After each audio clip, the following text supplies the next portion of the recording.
Hello everyone, कैसे हैं आप सब। आशा करती हूँ आप सभी स्वस्थ होंगे और अपने अपने लक्ष्य की प्राप्ति में निरंतर लगे होंगे।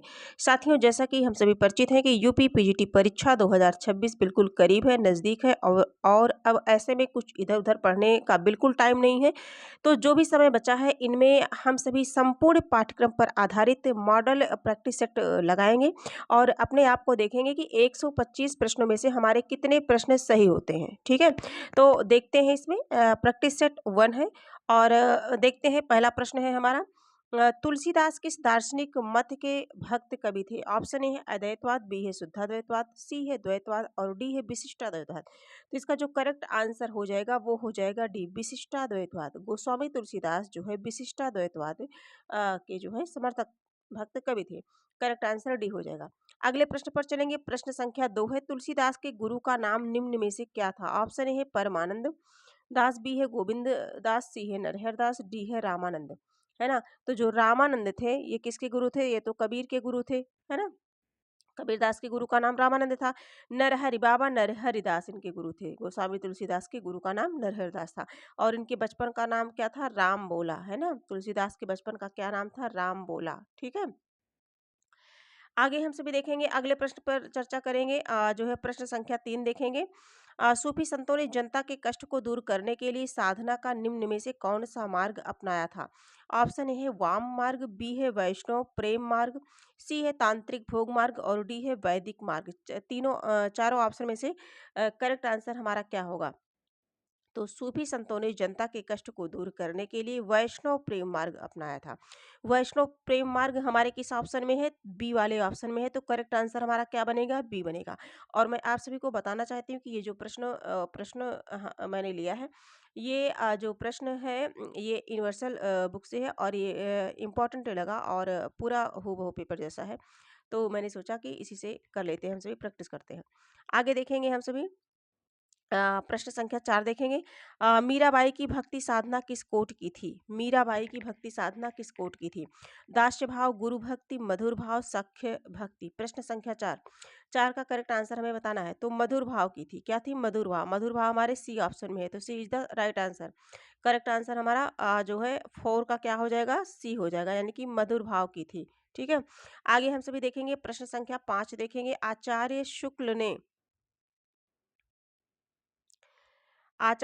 ने कवियों की प्रेम पद्धति में किसे सर्वाधिक महत्वपूर्ण माना है। आचार्य शुक्ल ने सूफी कवियों की प्रेम पद्धति में किसे सर्वाधिक महत्वपूर्ण माना है। प्रेम की पीर, बी लौकिक प्रेम, सी प्रतीकात्मक प्रेम, डी दार्शनिक अभिव्यक्ति। प्रश्न संख्या 5 और 5 का करेक्ट आंसर क्या होगा। तो जैसा कि जानते हैं प्रेम की पीर, यानी कि करेक्ट आंसर हमारा क्या बनेगा, ए वाला हमारा सही बनेगा। ठीक है, अगले प्रश्न पर चलेंगे। प्रश्न संख्या 6 देखेंगे। सूफी कवियों को निम्न में क्या कहा जाता है। प्रश्न संख्या 6, सूफी कवियों को निम्न में क्या कहा जाता है। पुष्टि मार्ग, प्रेम मार्गी, वैष्णव मार्गी, इस्लाम मार्गी। प्रश्न संख्या 6, तो जैसा कि जानते हैं जो सूफी कवि हैं इनको क्या कहा जाता है, प्रेम मार्गी कहा जाता है। करेक्ट आंसर हमारा बी हो जाएगा। ठीक है, अगले प्रश्न पर चलते हैं। प्रश्न संख्या 7 देखते हैं। रामचरितमानस का महत्व आज भी क्यों है। ऑप्शन है भक्ति साधन के कारण, राम के लीला गायन के कारण, जीवन मूल्य के निर्धारण के कारण, सगुण भक्ति और लोक मंगल की कामना के कारण। तो सभी परिचित हैं कि सगुण भक्ति एवं लोक मंगल की कामना के कारण रामचरितमानस का महत्व आज भी है। तो इस दृष्टि से जो हमारा करेक्ट आंसर बनेगा वो हो जाएगा डी। प्रश्न संख्या 8 देखते हैं। रीति काव्य के प्रमुख भेदों में निम्न में से कौन शामिल नहीं है। जैसा कि जानते हैं जो रीतिकाल है इसे 3 भागों में विभाजित किया गया है। रीतिकाल को 3 भागों में विभाजित किया गया है, यानी कि रीतिबद्ध, रीति सिद्ध और रीति मुक्त। रीतिबद्ध, रीति सिद्ध, रीति मुक्त। रीति युक्त नहीं। तो करेक्ट आंसर हमारा क्या हो जाएगा, 8 का रीति युक्त शामिल नहीं है। तो सी वाला ऑप्शन हमारा सही हो जाएगा। अगले प्रश्न पर चलेंगे। प्रश्न संख्या 9 देखेंगे। काव्य में, रीति काव्य में कौन सा काव्य रूप अपनाया गया। रीति काव्य में कौन सा काव्य रूप अपनाया गया। प्रबंध, मुक्तक, कथा और चंपू। प्रश्न संख्या 9 है, इसका करेक्ट आंसर बताना है। रीति काव्य में मुक्तक काव्य के रूप में अपनाया गया। कौन से काव्य, मुक्तक काव्य, यानी कि करेक्ट आंसर हमारा बी हो जाएगा। ठीक है, अगले प्रश्न पर चलेंगे। प्रश्न संख्या जो है 10 देखेंगे, प्रश्न संख्या 10 देखेंगे। निम्नलिखित रचनाओं में से सतसई परंपरा की सबसे पहली रचना कौन सी है? सतसई परंपरा की सबसे पहली रचना बतानी है चारों ऑप्शन में से। ऑप्शन ए है गाथा सप्तशती, बी है आर्या सप्तशती, सी है वीर सतसई और डी है बिहारी सतसई। प्रश्न संख्या 10, इसका करेक्ट आंसर जो होगा वो हो जाएगा गाथा सप्तशती। शायद आप सभी भी आंसर दे पा रहे होंगे, गाथा सप्तशती हो जाएगा। ठीक है, अगले प्रश्न पर चलते हैं। प्रश्न संख्या 11 देखेंगे। अपभ्रंश भाषा का साहित्यिक विकास निम्नलिखित अवधि में हुआ। ऑप्शन ए है 8वीं शताब्दी से पूर्व, बी है 8वीं से 14वीं शताब्दी तक, सी है 3री से 6ठी शताब्दी और डी है 10वीं से 15वीं शताब्दी। चारों ऑप्शन में से हमें बताना है कि जो अपभ्रंश भाषा है इसका साहित्यिक विकास जो है वो किस समय हुआ, किस अवधि में हुआ, चारों में से बताना है। प्रश्न संख्या 11, 18वीं से 14वीं शताब्दी। इसका करेक्ट आंसर क्या हो जाएगा? 18वीं से 14वीं, यानी कि करेक्ट आंसर हमारे बी में है। 18वीं से 14वीं शताब्दी में क्या हुआ? अपभ्रंश भाषा का साहित्यिक विकास हुआ। अगले प्रश्न पर हम चलते हैं। प्रश्न संख्या 12 देखते हैं। अपभ्रंश काव्य का सुप्रसिद्ध छंद कौन सा है? चार ऑप्शन हमारे समक्ष हैं और हमें इनमें से बताना है प्रश्न संख्या 12 का करेक्ट आंसर क्या होगा। ऑप्शन ए है कड़वक, बी है पद्दड़ियाँ, सी है रास और डी है दुहा। प्रश्न संख्या 12, अपभ्रंश काव्य का सुप्रसिद्ध छंद क्या है? दोहा। ठीक है, तो करेक्ट आंसर क्या हो जाएगा? डी हो जाएगा। जितने भी प्रश्न हैं और यदि आप ये प्रश्न सॉल्व करते हैं तो परीक्षा में जब आप बैठेंगे परीक्षा हाल में तो इसमें से प्रश्न आपको अवश्य देखने को मिलेंगे। अपभ्रंश भाषा का विकास किस भाषा से हुआ? प्रश्न संख्या 13, अपभ्रंश भाषा का विकास किस भाषा से हुआ? ऑप्शन ए है संस्कृत, बी है प्राकृत, सी है हठ, डी है पाली। प्रश्न संख्या 13, अपभ्रंश भाषा का विकास किस भाषा से हुआ? तो प्राकृत भाषा से हुआ। संस्कृत, पाली, प्राकृत, फिर अपभ्रंश आता है ना, पहले संस्कृत आती है फिर पाली आती है, संस्कृत फिर पाली प्राकृत, उसके बाद फिर अपभ्रंश आता है। तो अपभ्रंश का पूछा जा रहा है तो हम करेक्ट आंसर हम सभी का क्या होगा? प्राकृत हो जाएगा। प्राकृत हमारे किस ऑप्शन में है? बी वाले में, तो B is the right answer हो जाएगा। ठीक है, आगे बढ़ते हैं। जो है प्रश्न संख्या 14, अपभ्रंश भाषा का प्रथम कवि किसे माना गया है? ऑप्शन है पुष्पदंत, बी है जोइंद, सी है स्वयंभू, डी है हेमचंद्र। प्रश्न संख्या 14, अपभ्रंश भाषा का प्रथम कवि किसे माना गया है? कई बार ये एग्जाम में आया हुआ प्रश्न है ये। प्रश्न संख्या 14, इसका करेक्ट आंसर हो जाएगा स्वयंभू। स्वयंभू यानी कि सी वाला आंसर हमारा सही हो जाएगा। अपभ्रंश भाषा का प्रथम कवि किसे माना गया है? तो स्वयंभू। स्वयंभू अपभ्रंश भाषा के प्रथम कवि माने जाते हैं। आगे देखेंगे, प्रश्न संख्या 15 देखेंगे। अपभ्रंश में राम के चरित्र के आधार पर लिखित प्रबंधात्मक रचना निम्न में कौन है? पुनः प्रश्न को पढ़ना चाहूंगी। अपभ्रंश में राम के चरित्र के आधार पर लिखित प्रबंधात्मक रचना निम्न में से कौन है? ऑप्शन ए है पौमचर्यु, बी है रिट्ठोमीचर्यु, सी है स्वयंभूछंद और डी है महापुराण। तो जैसा सभी परिचित है कि पौमचर्यु है। क्या है? पौमचर्यु है। करेक्ट आंसर 15 का क्या हो जाएगा? ए वाला ऑप्शन सही हो जाएगा। 125 प्रश्नों में से देखिए इस क्लास में हम कोशिश रहेगी कि पूरी 125 प्रश्न हो जाए, है ना। इसीलिए थोड़ा सा स्पीड में प्रश्नों को पढ़ रहे हैं, लेकिन फिर भी जो है प्रश्नों को हम समझते हुए चलेंगे, है ना। हमारे लिए ये इम्पॉर्टेंट नहीं है कि हम कितने प्रश्नों को कर लेते हैं, हमारे लिए ये इम्पॉर्टेंट है कि हम प्रश्नों को किस तरह से कितने अच्छे से समझते हैं, जिससे कभी भी एग्ज़ाम में या कभी भी ये प्रश्न किसी भी एग्ज़ाम में मिले तो वो हमसे गलत ना हो। ठीक है, इस बात का विशेष ध्यान देना है। पाहुड़ दोहा के रचनाकार कौन है? ऑप्शन ए है पुष्पदंत, बी है राम सिंह, सी है सरहपा और डी है धनपाल। प्रश्न संख्या 16, पाहुड़ दोहा के रचनाकार कौन है? राम सिंह, यानी कि बी वाला करेक्ट आंसर हमारा सही हो जाएगा। पाहुड़ दोहा रचना है, इसके जो रचनाकार हैं वो राम सिंह है। ठीक है, अगला देखेंगे 17 नंबर के प्रश्न को देखेंगे। निम्नलिखित हिंदी काव्यों में से कौन सा काव्य अपभ्रंश से बिल्कुल भिन्न है? अपभ्रंश से बिल्कुल भिन्न की बात हो रही है, यानी कि संत काव्य, बी है वीर काव्य, सी है श्रृंगार काव्य और डी है राम काव्य। चारों ऑप्शन में से बताना है। तो अगर प्रश्न देखें, प्रश्न है हमारा हिंदी काव्यों में से कौन सा काव्य अपभ्रंश से बिल्कुल अलग है? तो देखिए वीर, राम और श्रृंगार ये सब आएगा, लेकिन जो संत काव्य है ये हमारा बिल्कुल क्या है? भिन्न है। तो करेक्ट आंसर हमारा ए बनेगा। प्रश्न संख्या 18 देखेंगे। खड़ी बोली हिंदी काव्यों का विकास किस भाषा में हुआ? खड़ी बोली हिंदी काव्यों का विकास किस भाषा में हुआ? ऑप्शन ए है ब्रज, बी है अवधी, सी है दक्षिणी हिंदी और डी है अपभ्रंश। 18 नंबर का प्रश्न है। तो किस भाषा में हुआ खड़ी बोली हिंदी काव्य का विकास? अपभ्रंश भाषा में।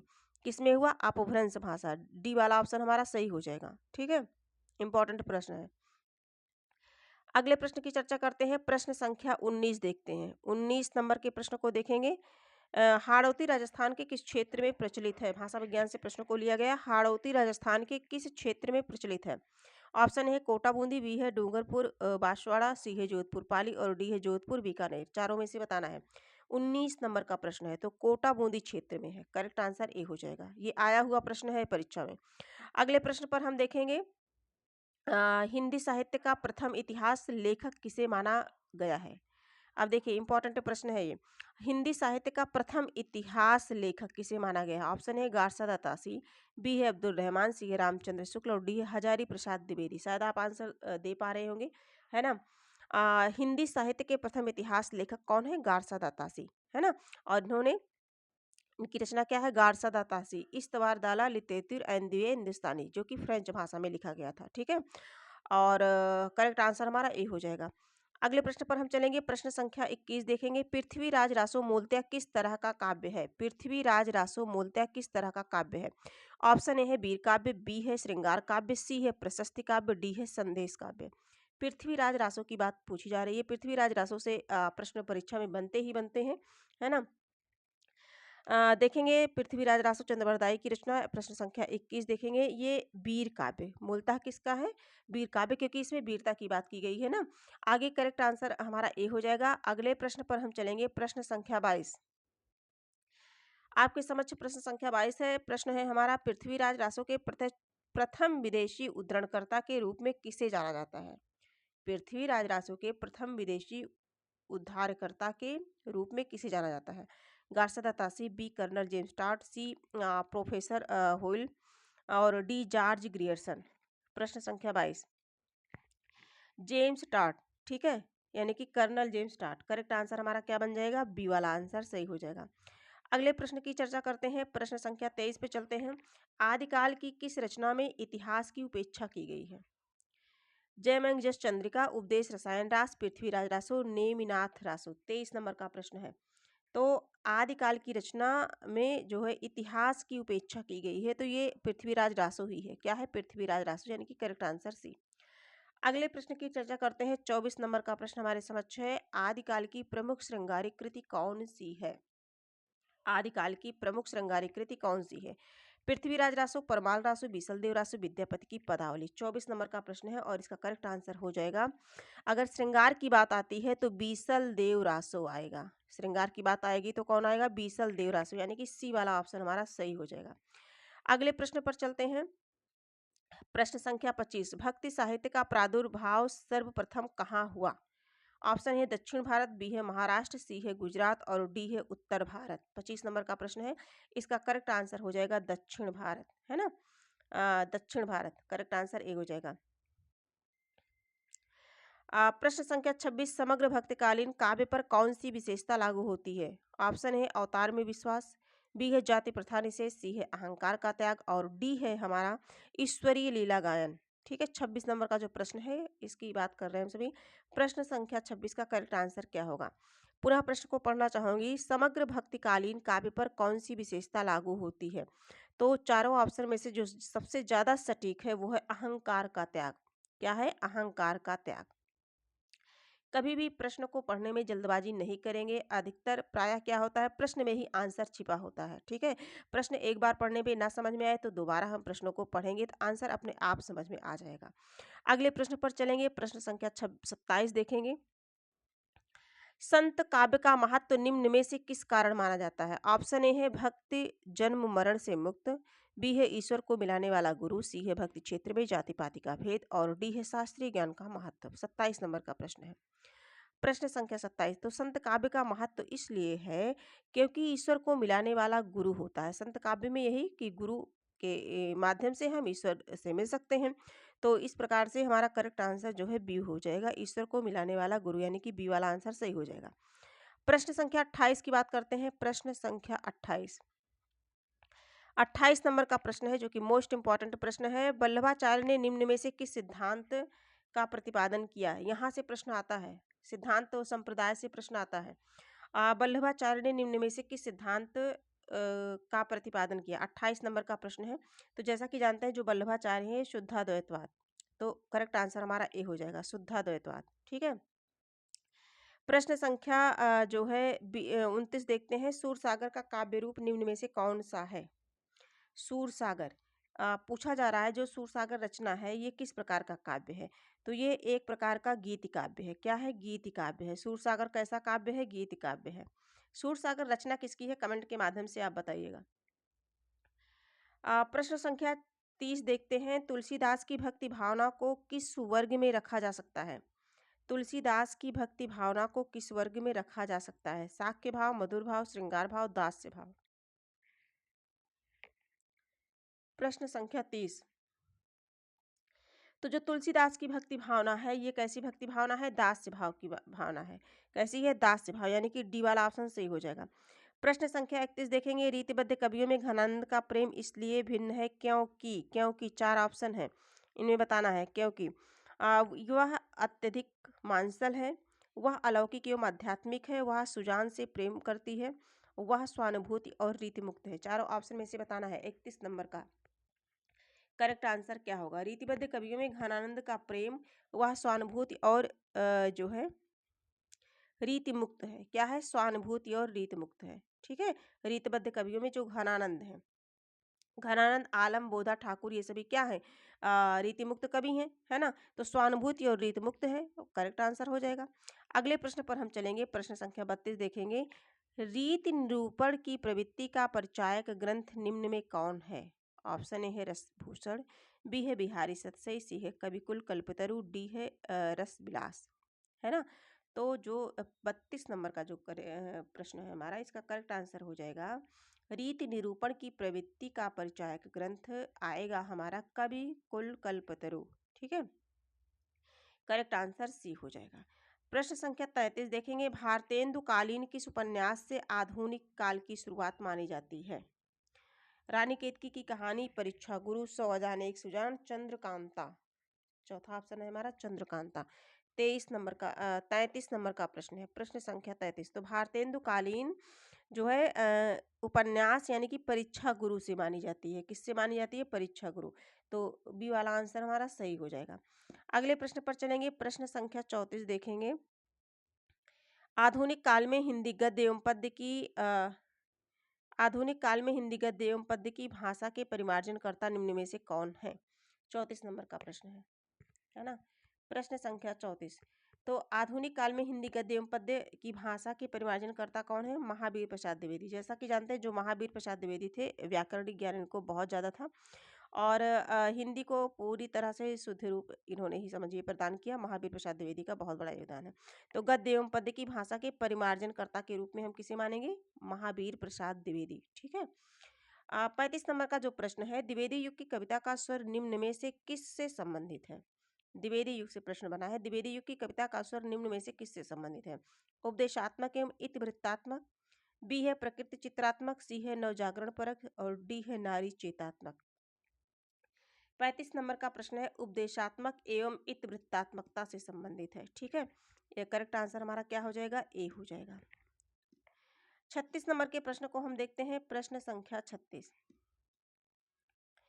36 नंबर का प्रश्न है। मैथिली शरण गुप्त ने इतिहास के उपेक्षित नारी पात्र उर्मिला को निम्न में से किस पुस्तक में प्रतिष्ठित किया? प्रश्न आया हुआ है। इसमें इंपॉर्टेंट प्रश्नों को भी सम्मिलित किया गया है। इसके साथ साथ PY क्यू भी हैं इसमें। ठीक है। तो उर्मिला भारत भारती में, रंगभंग में, द्वापर और साकेत। मैथिली शरण गुप्त ने इतिहास के उपेक्षित नारी पात्र उर्मिला, है ना, को निम्न में से किस पुस्तक में प्रतिष्ठित किया? 36 नंबर का प्रश्न है। इसका करेक्ट आंसर देना है। उम्मीद है आप सभी आंसर दे पा रहे होंगे और अंदर से कॉन्फिडेंस आ रहा होगा कि हाँ, आपने जो भी पढ़ा है वो जो है याद है आपको। ठीक है। तो इसी तरह से घबराइए नहीं।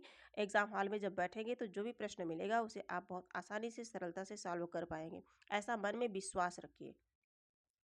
36 नंबर का जो प्रश्न है, इसका करेक्ट आंसर हो जाएगा साकेत। क्या हो जाएगा? साकेत हो जाएगा, यानी कि डी वाला ऑप्शन सही हो जाएगा। 37 नंबर के प्रश्न को देखेंगे। छायावाद के प्रमुख कवियों में से किसके गीतों के मधुर वेदना की मार्मिक अभिव्यक्ति अधिक है? प्रसाद, पंत, महादेवी वर्मा, निराला। चारों छायावादी कवि हैं और चारों बहुत इंपॉर्टेंट हैं। इनकी जितनी भी रचनाएं हैं सब बहुत इंपॉर्टेंट हैं। 37 नंबर का जो प्रश्न है, इसका करेक्ट आंसर हो जाएगा महादेवी वर्मा। यानी कि सी वाला ऑप्शन सही हो जाएगा। 38 नंबर के प्रश्न को देखेंगे, छायावादी कवियों में रहस्य भावना किस तरह व्यक्त हुई? ऑप्शन ए है हमारा असीम के प्रति जिज्ञासा के रूप में, बी है असीम से मिलन के काल्पनिक सुख के रूप में, सी है असीम से मिलन की इच्छा के रूप में, डी है उपयुक्त सभी रूपों में। 38 नंबर का जो प्रश्न है इसका करेक्ट आंसर हो जाएगा छायावादी कवियों में रहस्य। 38 नंबर का जो प्रश्न हो जाएगा उपयुक्त सभी में हो जाएगा। क्या हो जाएगा? उपयुक्त सभी में रहस्य भावना। ठीक है, करेक्ट आंसर डी सही हो जाएगा। 39 नंबर के प्रश्न को देखते हैं, छायावादोत्तर काव्य में राष्ट्रीय सांस्कृतिक भावना का उल्लेख किस रूप में मिलता है? ऑप्शन ए है जातीय एकता, बी है अतीत की आलोचना, सी है आत्मोत्सर्ग की भावना, डी है प्रणय भावना के लौकिक धरातल के रूप में। 39 नंबर का जो प्रश्न है इसका जो करेक्ट आंसर होगा ये होगा आत्मोत्सर्ग की भावना। ठीक है, तो 39 का करेक्ट आंसर हमारा बी सी वाला हो जाएगा, आत्मोत्सर्ग की भावना। 40 नंबर के प्रश्न को देखेंगे, ब्रज भाषा का विकास किस अपभ्रंश से हुआ? ब्रज भाषा का विकास किस अपभ्रंश से हुआ? ऑप्शन ए है पैसाची, बी है नागर, सी है सौरसेनी और डी है अर्धमागधी। चारों ऑप्शन में से बताना है करेक्ट आंसर 40 का क्या होगा। तो जैसा कि जानते हैं सौरसेनी अपभ्रंश से हुआ। किससे हुआ? सौरसेनी अपभ्रंश से हुआ। 41 नंबर का प्रश्न है, खड़ी बोली का सर्वाधिक उपयुक्त प्राचीन नाम है? खड़ी बोली का सर्वाधिक उपयुक्त प्राचीन नाम है। ऑप्शन ए है रेखता, बी है हिंदवी, सी है कौरवी और डी है देलवी। तो खड़ी बोली का नाम क्या है? कौरवी है। करेक्ट आंसर हमारा क्या बन जाएगा? 41 हो जाएगा। और कौरवी नाम किसने दिया है? राहुल सांकृत्यायन ने दिया है। ठीक है, अगले प्रश्न पर चलते हैं। 42 नंबर का प्रश्न है, ढूढ़ाई राजस्थान के किस क्षेत्र में प्रचलित है? ऑप्शन है कोटा बूंदी, बी है अलवार भरतपुर, सी है जयपुर सवाई माधोपुर, डी है जोधपुर बीकानेर में। तो 42 नंबर का जो प्रश्न है ये जयपुर सवाई माधोपुर में, ढूढ़ाई राजस्थान के जयपुर सवाई माधोपुर में, सी वाला ऑप्शन हमारा सही हो जाएगा। अगले प्रश्न पर चलते हैं। 43 नंबर का जो प्रश्न है, हिंदी साहित्य के इतिहास लेखकों में कालक्रमानुसार कवियों का वर्गीकरण सर्वप्रथम किसने किया? कालक्रमानुसार की बात हो रही है। ठीक है, ऑप्शन है जॉर्ज ग्रेसन, बी है मिश्रबंधु, सी है शिव सिंह सेंगर, डी है गारसा दत्तासी। 43 नंबर का जो प्रश्न है इसका हो जाएगा जॉर्ज ग्रियर्सन, है ना। The modern vernacular literature of Hindustan. ठीक है, करेक्ट आंसर हमारा जो है ए हो जाएगा। अगले प्रश्न पर हम चलेंगे, प्रश्न संख्या जो है हाँ प्रश्न संख्या 44 देखते हैं। 44 नंबर का प्रश्न, आदिकाल के अंतिम चरण के प्रसिद्ध कवि कौन हैं? आदिकाल के अंतिम चरण के प्रसिद्ध कवि कौन है? ऑप्शन है अब्दुल रहमान, बी है अमीर खुसरो, सी है स्वयंभू और डी है सरहपा। 44 नंबर का प्रश्न है, इसका करेक्ट आंसर क्या होगा? प्रश्न संख्या 44, अमीर खुसरो हैं। कौन है? अमीर खुसरो। अमीर खुसरो अपने आप में बहुत ही इंपॉर्टेंट है ना। इनसे संबंधित जितने भी तथ्य हैं, जो इनकी रचनाएं हैं, सारी चीज़ें याद कर लीजिएगा आप लोग। आगे हम सभी देखते हैं जो है ऐसे रासो ग्रंथ के रचनाकार का नाम बताइए जिनकी रचना अजमेर के शासक से संबंधित है। ऑप्शन है दलपत विजय, बी है नरपतनाल, सी है नल्ल सिंह और डी है मधुकर भट्ट। 45 नंबर का प्रश्न है, प्रश्न संख्या 45। तो ये नरपतिनाल कौन है? नरपतिनाल, है ना। आगे देखेंगे हम सभी। अगला प्रश्न है प्रश्न संख्या 46, निर्गुण साधक भक्त कवियों में कालक्रमानुसार प्रथमोल्लेख कौन है? ऑप्शन है ज्ञानदेव, बी है नामदेव, सी है कबीर, डी है रैदास। प्रश्न संख्या 46 यानी कि 46 नंबर के प्रश्नों को बताना है। इसका करेक्ट आंसर हो जाएगा नामदेव। क्या हो जाएगा? नामदेव। नामदेव हो जाएगा। ठीक है, 47 नंबर के प्रश्न पर देखते हैं, तन चितौर मन राजा कीन्हा, इस पंक्ति में किस प्रकार की वर्णन शैली का प्रयोग है? कथ्यात्मक शैली का, बी समासोक्ति परक शैली, सी अन्योक्ति परक शैली और डी है रूपकातिशयोक्ति परक शैली। 47 नंबर का प्रश्न है, प्रश्न संख्या 47। तो अन्योक्ति परक शैली, और करेक्ट आंसर हमारा क्या हो जाएगा? सी हो जाएगा। अन्योक्ति परक शैली किस में है? सी में है। 48 नंबर के प्रश्नों को देखेंगे, संत तुलसीदास का संबंध किस आचार्य परंपरा से है? तुलसीदास, गोस्वामी तुलसीदास की बात हो रही है। रामानुजीय, माधवाचार्य, वल्लभाचार्य, रामानंदीय। 48 नंबर का जो प्रश्न है इसका करेक्ट आंसर हो जाएगा रामानंदी, यानी कि डी वाला ऑप्शन सही हो जाएगा। 49 नंबर का प्रश्न है, प्रगतिवादी काव्य की दृष्टि निम्न में से क्या है? ऑप्शन है दार्शनिक, बी है वर्ग चेतना प्रधान, सी है वैयक्तिक यथार्थ और डी है यथा स्थितिवाद। 49 नंबर का जो प्रश्न है हमारे सामने, इसे बताना है। तो वर्ग चेतना प्रधान से है। प्रगतिवादी काव्य की दृष्टि जो है वर्ग चेतना प्रधान से, यानी कि बी वाला ऑप्शन सही हो जाएगा। अगले प्रश्न पर चलते हैं। प्रश्न संख्या 50 हमारे सामने है। नई कविता की भाषा की प्रमुख विशेषता निम्न में क्या है? रोमानियत से युक्त, बी है बिंब विधान से युक्त, सी है बोलचाल की शब्दावली से युक्त, डी है अलंकारिकता से युक्त। 50 नंबर का प्रश्न है। प्रश्न संख्या 50, तो ये बिंब विधान से युक्त है। क्या है? बिंब विधान से युक्त है, यानी कि बी वाला आंसर हमारा सही हो जाएगा। अगले प्रश्न की बात करते हैं। प्रश्न संख्या 51 की बात करते हैं। साठोत्तरी कविता में निषेधात्मकता का कारण निम्न में से क्या है? साठोत्तरी कविता में निषेधात्मकता का कारण निम्न में से क्या है? ऑप्शन ए है हमारा राजनीतिक दबाव और मूल्यहीनता, बी है सपाट बयानी और बड़बोलापन, सी है सामाजिक यथार्थ की अतिशयता, डी है पराजय भावना और नैराश्य। 51 नंबर का प्रश्न है। प्रश्न संख्या 51, इसका करेक्ट आंसर होगा जो है सपाट बयानी और बड़बोलापन। ठीक है, तो बी वाला आंसर हमारा सही हो जाएगा। अगले प्रश्न की चर्चा करें। प्रश्न संख्या 52 देखते हैं हम सभी। जैसा कि हम सभी 125 प्रश्न टोटल करने वाले हैं और इसमें हम सभी अभी 52 प्रश्नों पर पहुंचे हैं। स्वतंत्रोत्तर नाटकों की प्रमुख विशेषता क्या है? ऑप्शन ए यथार्थपरक बौद्धिकता, बी है प्रेम की भावुक तथा मानवीय संवेदना, सी है मनोवैज्ञानिक स्तर पर चारित्रिक विकास, डी है जीवन की विषमताओं का चित्रण। 52 नंबर का प्रश्न है।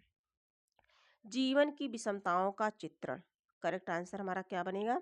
करेक्ट आंसर हमारा बनेगा डी, जीवन की विषमताओं का चित्रण। अगले प्रश्न पर चलते हैं। प्रश्न संख्या 53, पृथ्वी कल्प के रचयिता कौन है? प्रश्न संख्या 53, पृथ्वी कल्प के रचयिता, तो ये गिरिजा कुमार माथुर है। करेक्ट आंसर बी हो जाएगा। पृथ्वी कल्प के रचयिता कौन है? गिरिजा कुमार माथुर है। रस निष्पत्ति के सर्वमान्य व्याख्याकार कौन है? यहाँ से भी प्रश्न पूछा जाता है। रस निष्पत्ति, रस निष्पत्ति 54 नंबर का प्रश्न है। इसका करेक्ट आंसर क्या होगा? तो रस निष्पत्ति के यानी कि भरत मुनि है। करेक्ट आंसर हमारा क्या होगा? डी होगा। करेक्ट आंसर डी हो जाएगा। 55 नंबर के प्रश्नों को देखते हैं। शब्द शक्ति से संबंधित है। शब्द शक्तियों के विचार अनुसार निम्न में से कौन सा मत अमान्य है? अर्थ संपत्ति शब्द, शब्दार्थ, अर्थ ज्ञान का साधन। 55 नंबर का प्रश्न है। अर्थ संपत्ति क्या है? अर्थ संपत्ति यानी कि शब्द शक्ति के विचार अनुसार निम्न में से कौन सा मत अमान्य है? तो अर्थ संपत्ति शब्द, शब्दार्थ, अर्थ ज्ञान का साधन। सही है, अर्थ संपत्ति करेक्ट आंसर ए हो जाएगा। अलंकार के निम्न भेदों में से कौन अस्वीकार्य है? देखिए, शब्द अलंकार होता है, अर्थ अलंकार होता है, उभय अलंकार होता है ना। काव्य अलंकार नहीं होता है। तो करेक्ट आंसर 56 का क्या हो जाएगा? काव्य अलंकार। ठीक है, तीनों विकल्प सत्य हैं और यही एक क्या है? अस्वीकार्य है, डी वाला। अगले प्रश्न पर बात करें। बहुत ही इंपॉर्टेंट प्रश्न है आपके समझ। ये बार बार परीक्षा में पूछा जाता रहा है, आगे भी पूछा जाता रहेगा। दिवस का अवसान समीप था, मेघ में आसमान में उतर रही वह संध्या सुंदरी परिसी धीरे धीरे में कौन सा अलंकार है? अलंकार से प्रश्न है, जैसा कि जानते हैं बहुत चर्चित है। इसमें मानवीकरण अलंकार है। क्या है? मानवीकरण अलंकार है। आगे बढ़ते हैं। जो प्रश्न ऐसे हैं एकदम रटे रटाए हैं, उन पे ज़्यादा टाइम नहीं वेस्ट करेंगे क्योंकि टोटल प्रश्नों को हम सभी को करना है। 125 प्रश्नों को करना है। अभी 57 पे हम सभी पहुँचे हैं। अगले प्रश्न की चर्चा करते हैं। प्रश्न संख्या 58, वह नवनीत कहाँ जाता है? वह नवनीत कहाँ जाता है? रह जाता है तक्र में, कवि ने तक्र को प्रतीक माना है।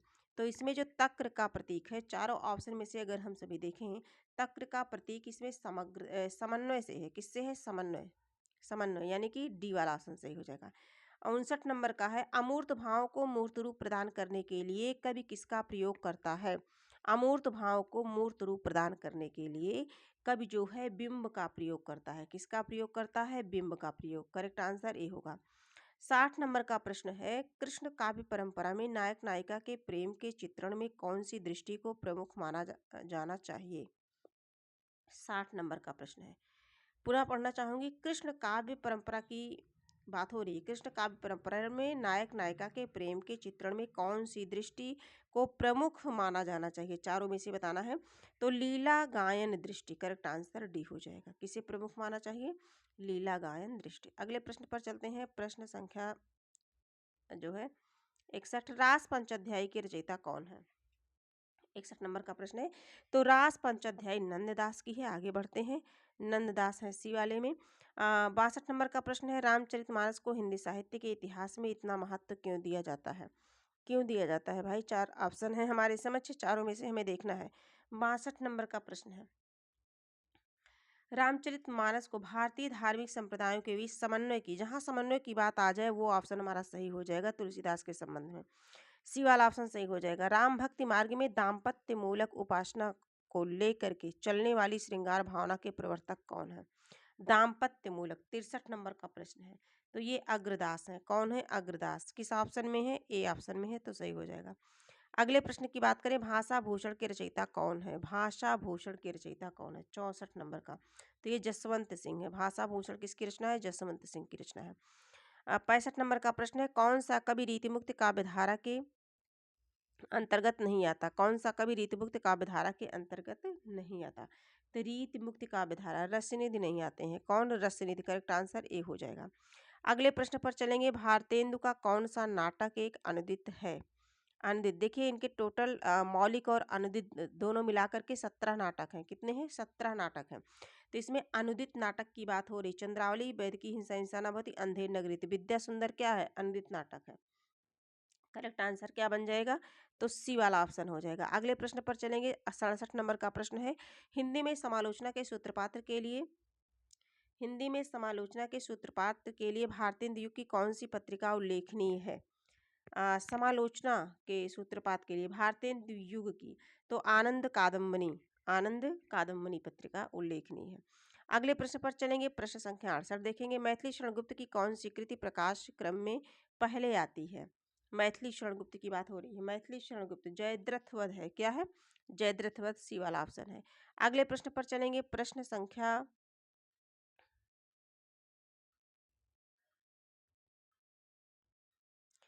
अगला प्रश्न है हमारा, अगला प्रश्न है, एक मिनट, हाँ, 69, छायावाद की मूल चेतना किस शब्द समूह से अधिक व्यक्त होती है? छायावाद की मूल चेतना किस शब्द समूह से अधिक व्यक्त होती है?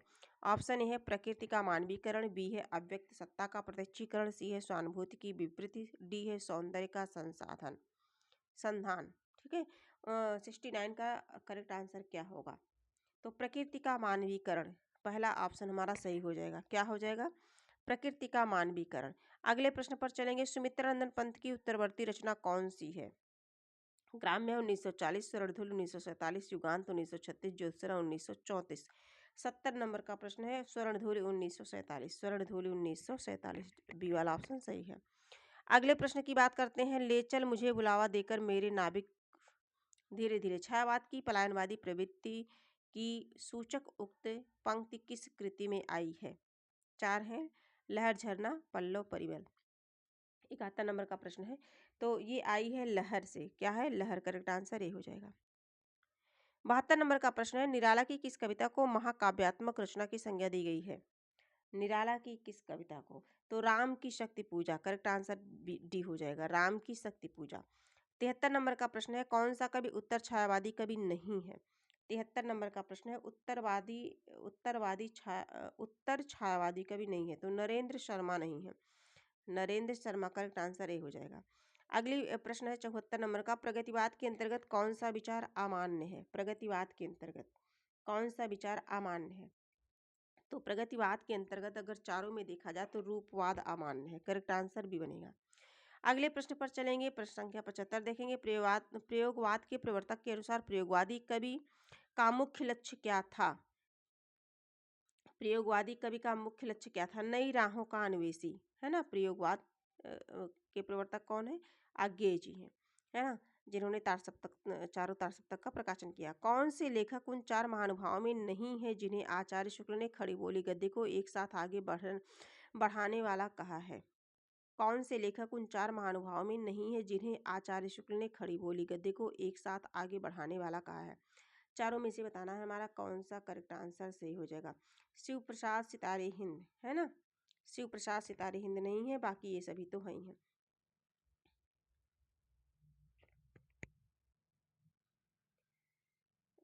आगे है, हाँ, प्रश्न से ठीक था।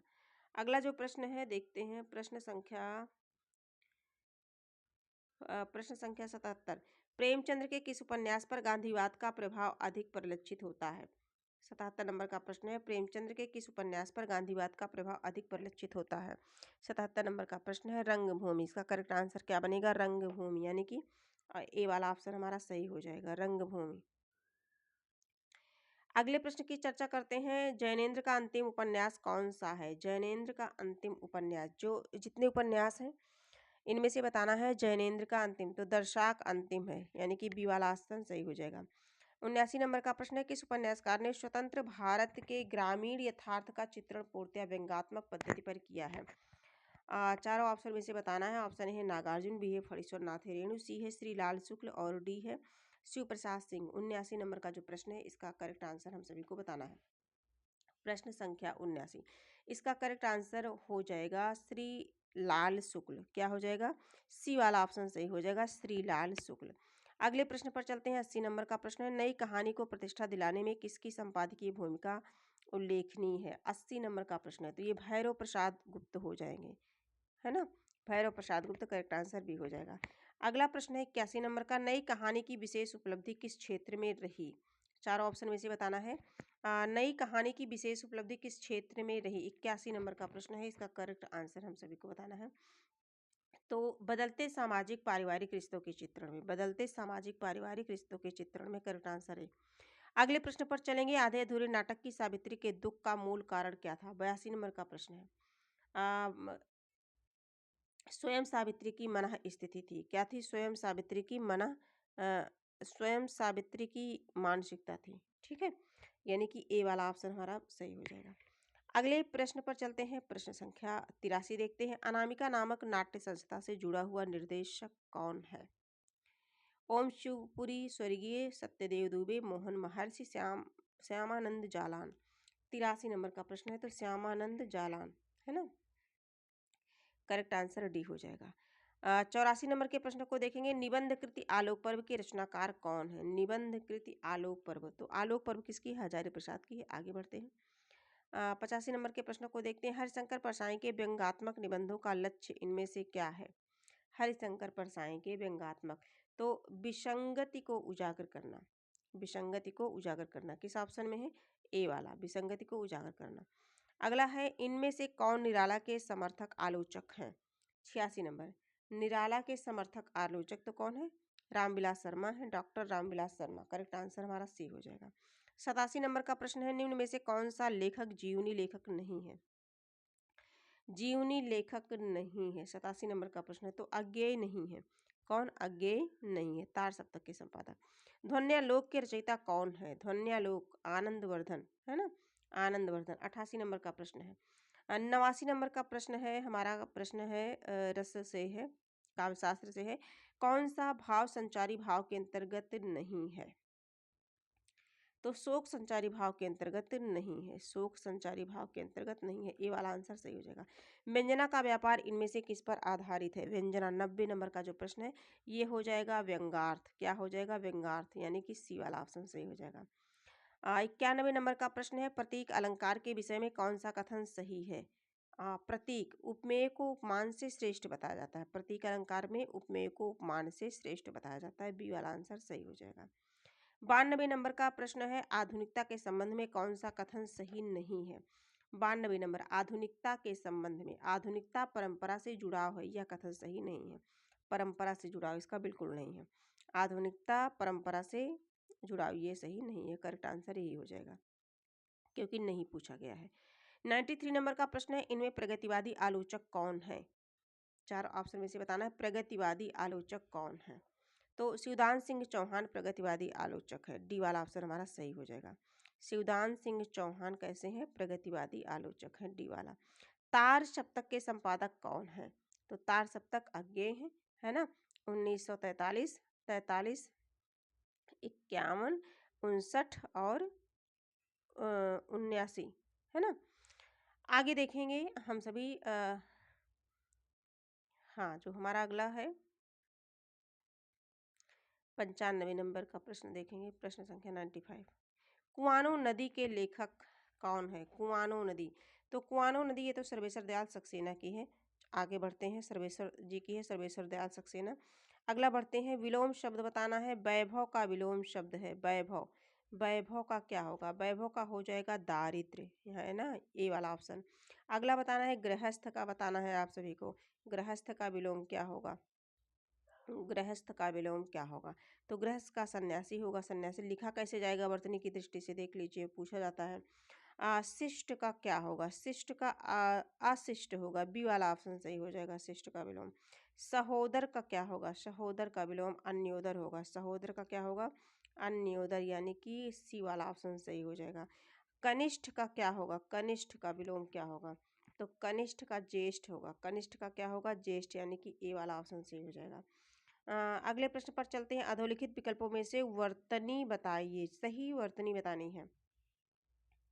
101 नंबर का जो प्रश्न है वो हो जाएगा इनमें से जमींदार, बी वाला ऑप्शन हो जाएगा। चिरंजीव में चारों ऑप्शन में से हमारा कौन सा सही होगा? चिरंजीवी, बी वाला है, तो चिरंजीवी।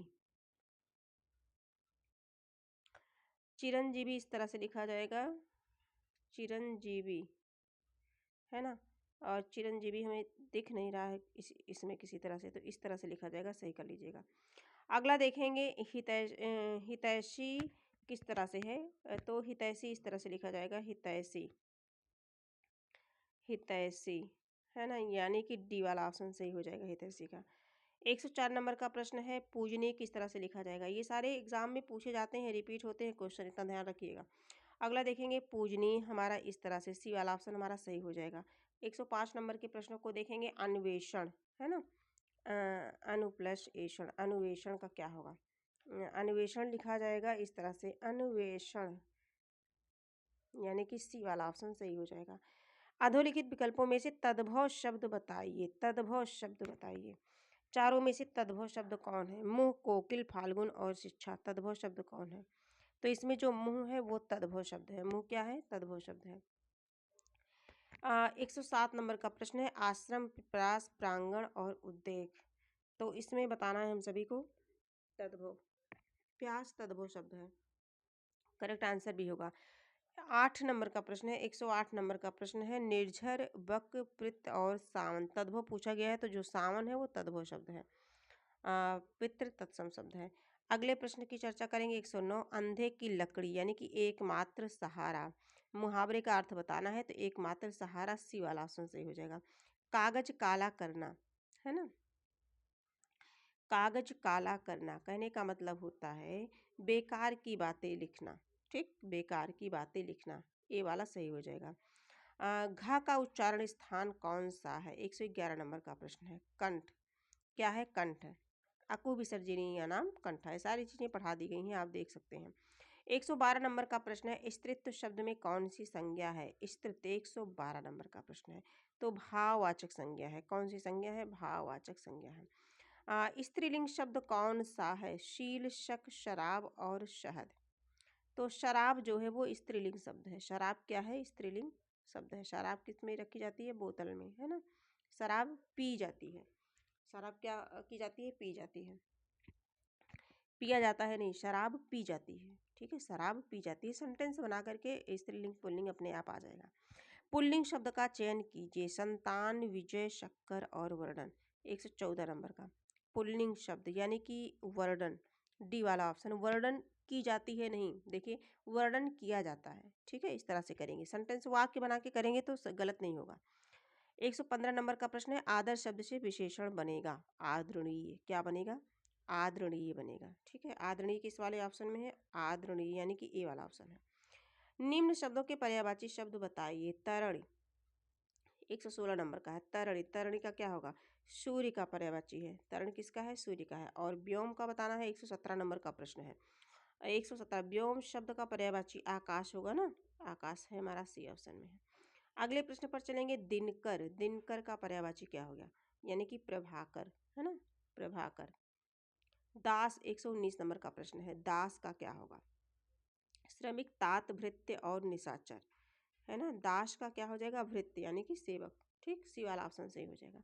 इसी तरह से अब देखेंगे हम सभी, बिल्कुल बहुत कम क्वेश्चन बचे हुए हैं, हम लोग बिल्कुल करीब हैं, जो है मारुत 120 नंबर का प्रश्न है, मारुत, वायु, पृथ्वी, तालाब और देवता। पर्यायवाची शब्द बताना है तो वायु, वायु है, वायु की पर्यायवाची है।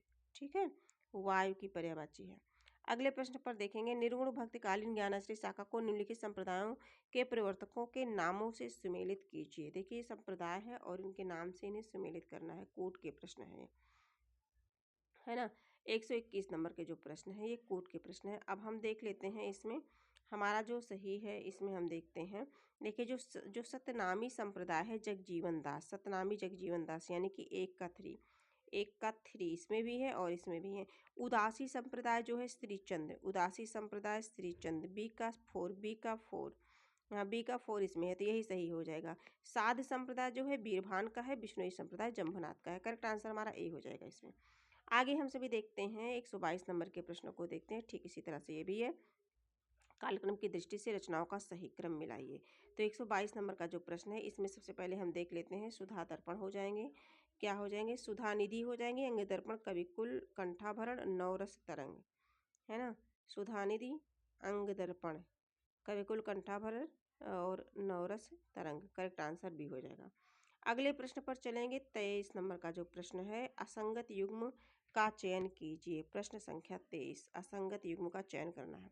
23 नंबर का प्रश्न है असंगत, यानी कि जो विश्वनाथ त्रिपाठी शताब्दी की कविता ये क्या है, असंगत है और बाकी सभी क्या है, संगत हैं। धनंजय वर्मा आधुनिकता के बारे में 3 अध्याय, नंद किशोर नवर कविता की मुक्ति, शिव कुमार मिश्र प्रेमचंद विरासत का सवाल। तो यही हमारा आंसर हो जाएगा डी वाला। ठीक है। 124 नंबर का प्रश्न है, हिंदी में संस्मरण की जन्मदात्री पत्रिका है। हिंदी में संस्मरण की जन्मदात्री पत्रिका तो ये सरस्वती पत्रिका है हमारी। क्या है, सरस्वती पत्रिका, ए वाला ऑप्शन है। भारतेंदु का निबंध नहीं है। भारतवर्षोन्नति कैसे हो सकती है, बंग भाषा की कविता, अद्भुत अपूर्व स्वप्न, कलिराज की सभा। 125 नंबर का प्रश्न है तो कलिराज की सभा क्या है, बालकृष्ण भट्ट का निबंध है। ठीक है। इस तरह से आज की क्लास में टोटल हम लोगों ने कितने प्रश्नों को किया, 125 प्रश्नों को किया और बहुत फास्ट किया, तब जा करके 47 मिनट 11 सेकंड में 125 प्रश्नों को हम लोगों ने सॉल्व किया। ठीक जो है यदि आप इस पेपर को सॉल्व करते हैं तो आपको अंदर से कॉन्फिडेंस आएगा और बहुत सारी चीज़ें आपकी जो है रिवीजन हो जाएंगी, तैयार हो जाएगा। आपको ऐसा लगेगा कि हाँ हम पेपर देने लायक हैं। ठीक है। और इसमें बहुत सारी चीज़ें आपको पेपर में देखने को मिलेंगी। तो आज के लिए इतना ही। हम इसी तरह से बीच बीच में मॉडल पेपर लेकर के आप सभी के समक्ष उपस्थित होते रहेंगे। तो किसी भी तरह से आप लोग निराश मत होइए, घबराइए नहीं। जो भी समय बचा है उन्हें जो है धैर्य धारण करके शांतिपूर्वक मन लगा करके पढ़िए, हमेशा पॉजिटिव रहिए, सकारात्मक सोचिए, है ना। बाकी मेहनत करिए और कर्म करते रहिए, फल तो ईश्वर देंगे ही।